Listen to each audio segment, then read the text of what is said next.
நம்ம தளபதி விஜய் திருப்பி ஒரு ஸ்டண்ட் அடிச்சிருக்கிறாரு. ரம்ஜான் ரிலீஸ் மாதிரி இஃப்தார் நோன்பு மகாபலிபுரத்தில் ஒரு 1000 பேரை கூப்பிட்டு கச்சா முச்சன் எல்லாரும் அப்படி உள்ள கூட்டத்துக்கு வர மாதிரி எல்லாரும் பெருமையாக இருக்கிற மாதிரி இது பண்ணியிருக்கிறார்.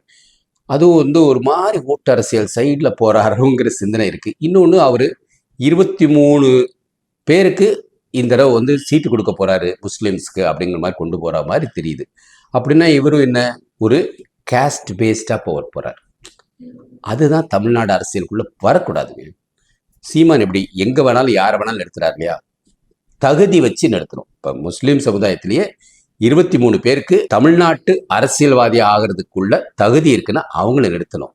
கிறிஸ்துவ சமுதாயமா இருந்தாலும் சரி, முஸ்லீம் சமுதாயம் சரி, ஹிந்து சமுதாயம் இல்லை, கடவுளே இல்லைன்னு சொல்றவங்கள கட்சி அதுக்குள்ள பார்க்க கூடாது. கட்சி எப்படி பண்ணணும்னா இவங்க மக்கள் சேவை செய்வாங்களா, செக்யூலரிசம் நம்ம பேசுறாங்களே, அப்ப எதுக்கு இந்த முஸ்லிம்ஸ்க்கு இவ்வளவு கொடுக்கணும் அப்படின்னு நினைக்கிறது? அது எனக்கு ஒரு ஆச்சரியக்குறியா இருக்கு. பட் இது வதந்தியா கூட இருக்கலாம். அவர் அந்த மாதிரி யோசிக்க மாட்டாருன்னு என்னோட சிந்தனை. ஆனா நேத்து இஃப்தார் ரொம்ப கொண்டாடுனது நான் வரவேற்கிறேன். பட் அதையும் ஒரு அரசியலாக ஆக்குனது கொஞ்சம் வரவேற்புக்கு எனக்கு மாறுபட்ட கருத்து இருக்கு. உங்க கருத்தை என்னன்னு பதிவு பண்ணுங்க.